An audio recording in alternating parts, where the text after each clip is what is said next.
Hello प्यारे साथियों, आज इस क्लास में हम आपको बताएंगे सीटेट 2026 परीक्षा में तुक्का लगाने का सबसे सही और सटीक तरीका बताने वाले हैं। अगर इन तरीकों को आपने अपना लिया जो है तो डेफिनेटली सीटेट 2026 का एग्जाम आप आसानी से पास कर सकते हैं। अब आप कहेंगे सर वो कौन से तरीके हैं? अगर आपने कुछ भी नहीं पढ़ा सीटेट के लिए फिर भी इन तरीकों को आप अपनाते हैं तो सीटेट एग्जाम में आप सभी प्रश्नों को सही कर सकते हैं। ठीक है, तो आप कहेंगे सर कौन से हैं ये आपके तरीके? यहाँ पे देखिएगा, सबसे पहले मैं आपको बता दूं, सबसे पहला पॉइंट आपको ध्यान ये रखना है कि यहाँ पे देखिएगा, मैं आपको एक हिंट पहले देता हूं। ठीक है, जब भी आप पेपर देने जाइएगा कुछ पॉइंट्स हैं जिनका आपको ध्यान रखना है। सबसे पहला पॉइंट, जब आपको पेपर मिलेगा सभी प्रश्नों को पढ़िएगा अच्छे से, ऑप्शंस को भी अच्छे से पढ़िएगा। ये तरीका आपको अपनाना पड़ेगा और हमेशा आपको सकारात्मक रहना है, पॉजिटिव हो करके आंसर देना है। पहली चीज, पहला पॉइंट आप ध्यान रखना आपको है, प्रश्न अच्छे से पढ़ना है, उनके ऑप्शंस को आपको अच्छे से पढ़ने हैं और पढ़ने के बाद आपको जो है कि सकारात्मक रहना, उसमें से जो सबसे सटीक और सही आंसर आपको लगे उसको आप सेलेक्ट करिएगा। लेकिन आपको लगे कि सर हमारा आंसर चारों में से हमको नहीं समझ में आ रहा है, कौन सा ऑप्शन सही होगा, तो मैं आपको तरीका बता रहा हूं, आप सभी प्रश्न पे ये अप्लाई कर सकते हैं। सबसे पहला पॉइंट, आपको बच्चा को भगवान मानना है, यानी चाइल्ड इज ऑलवेज राइट, यानी बच्चा हमेशा सही है, बच्चा को कभी भी आपको गलत नहीं ठहराना है। यदि किसी चारों ऑप्शंस में से बच्चा के लिए कोई ऑप्शन गलत है तो उस ऑप्शन को तुरंत कट करिएगा। यहाँ पे कुछ समझ लीजिए, जरूर समझिए इन पॉइंट्स को। ठीक है, बहुत ज्यादा आपको हेल्प मिलेगी, सभी प्रश्न आप सही कर सकते हैं। देखिए, सीडीपी और पेडागोजी हल करते समय खुद को खुद को एक आदर्श शिक्षक मानना है। जैसे आप सीडीपी के प्रश्न को हल कर रहे हैं तो आप अपने आप को सीडीपी की आदर्श शिक्षक मानिए, हिंदी के प्रश्नों को कर रहे हैं तो हिंदी के टीचर आप मानिए, संस्कृत कर रहे हैं तो संस्कृत के टीचर मानिए आप, मैथ कर रहे हैं तो मैथ के टीचर आप मानिए। जितने भी आप लैंग्वेज कर रहे हैं या कोई विषय कर रहे हैं तो अपने आप को एक शिक्षक मान लीजिएगा और ऑप्शंस को बच्चा मान लीजिएगा। ठीक है, यहाँ पे तो जो बच्चे से प्यार करता है, अगर बच्चा गलती भी कर रहा है तो सिस्टम गलत है, बच्चा नहीं। यानी बच्चा को किसी भी हाल में गलत नहीं ठहराना है। किसी ऑप्शन में यदि बच्चे की गलती निकाली गई है तुरंत उस ऑप्शन को कट करिएगा।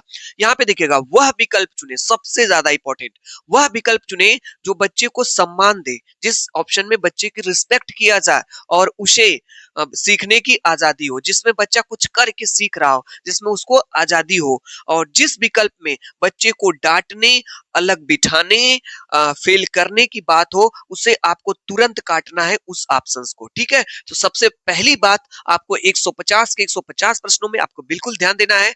मैं आपको बता दूं, पेडागोजी में 75 प्रश्न आएंगे और सीडीपी के लगभग 100 प्रश्नों में ये चीजें आपकी अप्लाई होंगी। बिल्कुल आप ध्यान रखिएगा। ठीक है, हाँ सर ध्यान रखेंगे, आपके सभी प्रश्न सही होने लगेंगे, हमेशा सकारात्मक आंसर।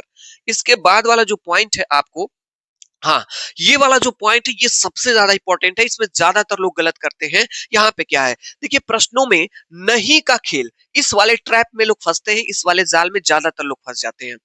प्रश्न में 150 प्रश्नों में लगभग 30 से 40 प्रश्न आपके निगेटिव पूछे जाते हैं। तो आपको करना क्या है, अक्सर हम प्रश्न पढ़ते हैं, इनमें से कौन सा तरीका सही नहीं है, इस तरह का प्रश्न पूछा जाता है और हम नहीं पढ़ना भूल जाते हैं।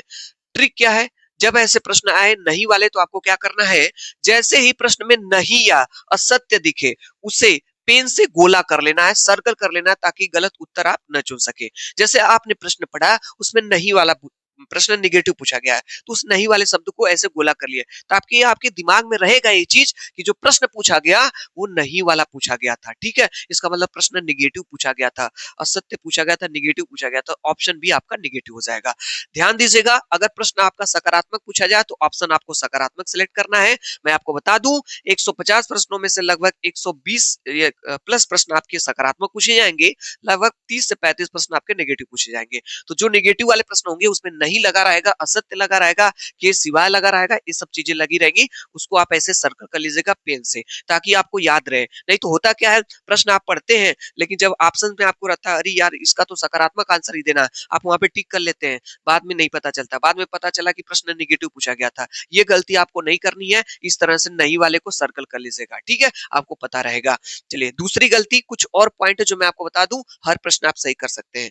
इसके बाद ये तीसरा पॉइंट आपके पास सीटेड स्मार्ट एलिमिनेशन मेथड आपको लगाना है। अब आप कहेंगे सर किसी भी प्रश्न का आंसर नहीं आएगा तो हम क्या करेंगे? ये वाला भी मेथड आप लगा सकते हैं। ठीक है? पहला हमने आपको क्या बताया, हमेशा बच्चा को भगवान मानना है, बच्चे को गलत नहीं ठहराना है।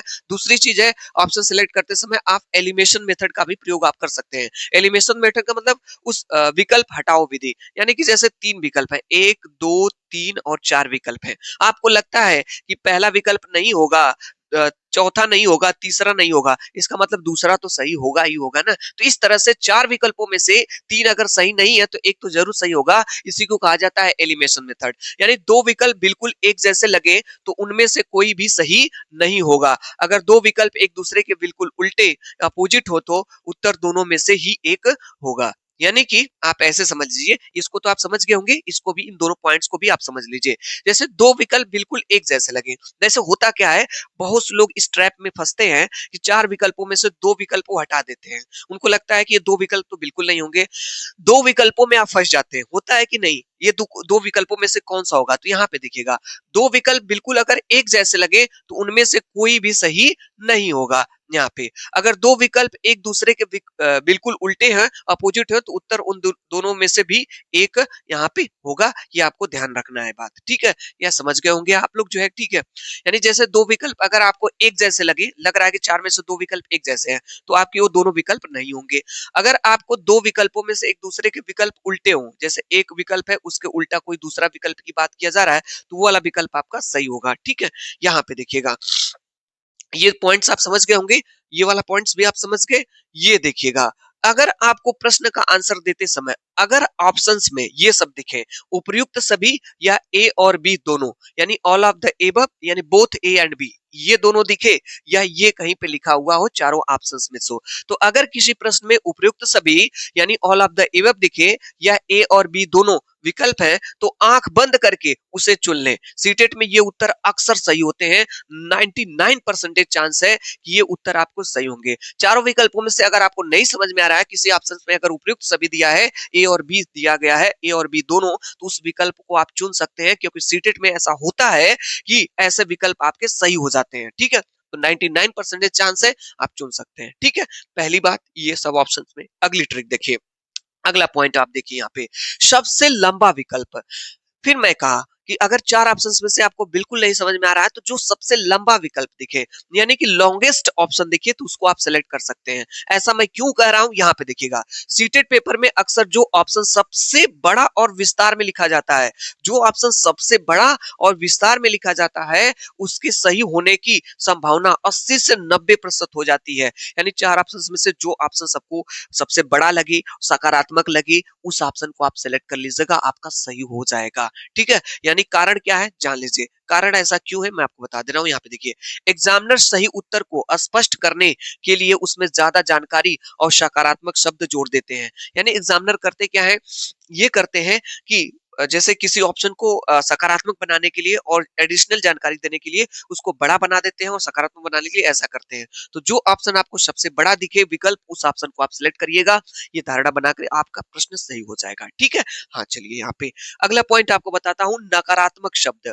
यानी कि यदि किसी ऑप्शंस में ये सभी वर्ड्स दिखेंगे, तुरंत कट करिएगा, तुरंत कट करिएगा। ठीक है? चारों ऑप्शंस में से अगर ये शब्द किसी वाक्य में रिपीट हो रहे हैं, तुरंत इन शब्दों को ध्यान में रख लीजिए। ये नेगेटिव टैग वर्ड्स हैं, आपके गलत होंगे। ठीक है? जैसे किसी ऑप्शन में अगर आपका केवल शब्द है, क्रॉस कर दीजिएगा। किसी ऑप्शन में यदि रटने की बात किया जाए, गलत करिएगा।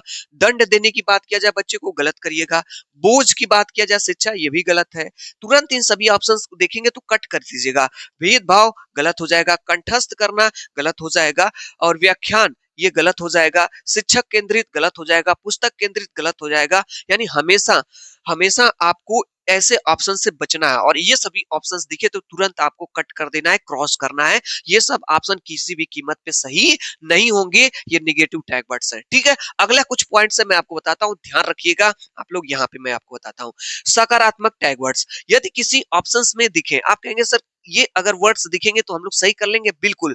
ये सभी अगर वर्ड्स ऑप्शन में दिख रहे हैं, अगर आपको नहीं समझ में आ रहा है कौन सा ऑप्शन सही होगा, अगर ये सब दिख रहे हैं तो तुरंत टिक करिएगा, आपका ऑप्शन सही होगा। यदि किसी देखिए सबसे ये धाकड़ ट्रिक है, विकल्प देखते ही उत्तर आपको मिल जाएगा। जैसे अगर यदि किसी वाक्य में अवसर की बात किया जाए, बच्चे को अवसर दिया जा रहा हो, ठीक, अवसर शब्द पॉजिटिव है तो आपका ऑप्शन सही होगा यहाँ पे। अगर किसी शब्द में विविध शब्द है, सही होगा यहाँ पे। संदर्भ शब्द भी है तो भी सही है, याद रखिएगा। संदर्भ शब्द है। चर्चा शब्द की बात किया जाए, ये भी सही है। संवाद शब्द की बात किया जाए, यानी कि आपस में समूह में बच्चे चर्चा करके सीखते हैं, संवाद करके, संदर्भ विविध तरीके से सीखते हैं। यदि किसी ऑप्शन में अन्वेषण शब्द है, अन्वेषण का मतलब होता है जब बच्चे खोज करके नई नई चीजों को सीखते हैं, अन्वेषण का मतलब खोज होता है, तो ये भी आपका सही होगा ऑप्शन। जहां पे दोस्तों बाल केंद्रित की बात किया जाएगा, बाल केंद्रित का तो वो भी ऑप्शन आपका सही हो जाएगा। व्यवहारिक शिक्षा की बात किया जाएगा वो भी सही होगा। समावेशी शिक्षा की बात किया जाएगा ये भी सही होगा। ठीक है, सक्रिय जिसमें बच्चा होगा ये भी सही होगा। तो ये सीटेट के कुछ पॉजिटिव टैग वर्ड से मैं बता दूं, लगभग इससे 150 में से 20 से 30 प्रश्न आप सिर्फ इससे सही कर सकते हैं, सिर्फ इससे सही कर सकते हैं। अगर इन सब चीजों को अगर आपने ध्यान रख लिया, अवसर शब्द, विविध, संदर्भ, चर्चा, संवाद, बाल केंद्रित, व्यवहारिक, अन्वेषण, समावेशी, सक्रिय, यानी ये सब चीजें पॉजिटिव में है। हमेशा आपको ऐसे ऑप्शन को टिक करिएगा जिसमें ये आपके दिए रहेंगे। ठीक है, मैं आपको अब बताता हूं सबसे बेस्ट चीज। ठीक है, जो आप 150 के 150 प्रश्नों पे अप्लाई करके सभी प्रश्न आप सही कर सकते हैं। अगर आपने शीटेट एग्जाम के लिए कुछ भी नहीं पढ़ा है, आपको लग रहा है सर मेरी तो तैयारी अब बिल्कुल भी नहीं आई, परीक्षा एकदम कल ही परसों में है, 1-2 दिन में हम लोगों की परीक्षा है, 2 दिन में या 1 दिन में कल ही है, तो हम क्या करें ऐसा सर? मैं आपको बता दूं, जो तरीका मैंने आपको बताया है, अगर इन तरीकों को आप अपना करके जाते हैं, ठीक है, ये यहाँ पे तो ठीक है अपनाना, एग्जाम में ये चीज अगर आप अप्लाई करते हैं तो आपकी एग्जाम तो आराम से आप पास कर लेंगे। दूसरी चीज मैं आपको बताता हूँ, जो भी आपके पास समय है, चाहे 1 दिन है, 2 दिन है, आप प्रीवियस ईयर पेपर लगा लीजिए। नहीं भी समय है तो आप प्रश्नों को अच्छे से पढ़िएगा एग्जाम में। मैं आपको कुछ पॉइंट्स बता दे रहा हूँ, ऑप्शंस को अच्छे से पढ़िएगा, और नहीं समझ में आएगा तो एक बार और अच्छे से पढ़िएगा। उसके बाद हमेशा सकारात्मक आंसर का प्रयास करिएगा कि ऐसे आंसर को सिलेक्ट करें जो सकारात्मक हो, बच्चे के हित में हो, बच्चे के फेवर में हो, और हमेशा एक लॉजिकल आंसर की तरफ आप बढ़िएगा। ठीक है, और ये सबसे बेस्ट तरीका मैं आपको बता दूं, आपका एग्जाम आपका निकल जाएगा। ठीक है, बहुत ही अच्छे तरीके से आप एग्जाम पास कर सकते हैं।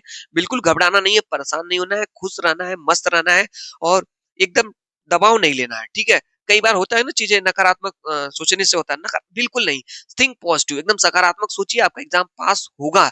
बस इन तरीकों को अपना लीजिएगा और एकदम सोचिएगा, थोड़ा सा प्रश्न को समझने का जरूर प्रयास करिएगा। ठीक है, पेन से अच्छे तरीके से पढ़िएगा प्रश्नों को, क्या कह रहा है, और उसमें से नहीं समझ में आएगा, इन सभी पॉइंट्स का आप ध्यान रखिएगा, आप हर प्रश्न को सही कर सकते हैं। हर प्रश्न को मैंने आपको एक बेहतरीन और ट्रिक, आपको मंत्र बता दिया है। ठीक है, यदि यह क्लास आपको अच्छी लगी हो, चैनल को सब्सक्राइब कर लीजिए, चैनल से जुड़िए। और जो लोग भी मेरे भाई यूपीटीटी के लिए तैयारी करना चाह रहे हैं, 10 तारीख से बैच आ रहा है। ठीक है, 10 जनवरी से हमारे इस चैनल पे विमलेश कोचिंग क्लासेस, चैनल को सब्सक्राइब करके चैनल से जुड़ जाइए। बहुत ही बेहतरीन तैयारी करवाने वाले हैं सीटेट के लिए। आप लोग एकदम इन्हीं तरीकों को अपना करके आंसर दीजिएगा, आपका सब सही हो जाएगा। ठीक है, सकारात्मक रहिएगा, वहां पे हर प्रश्न को आप सही कर सकते हैं। ठीक है, चलिए, क्लास देखने के लिए आप लोगों का बहुत बहुत धन्यवाद। Thank you so much, bye bye, next मिलते हैं। खुश रहिए, मस्त रहिए, आप लोग अपने जीवन में आगे बढ़ते रहिए, तरक्की करते रहिए।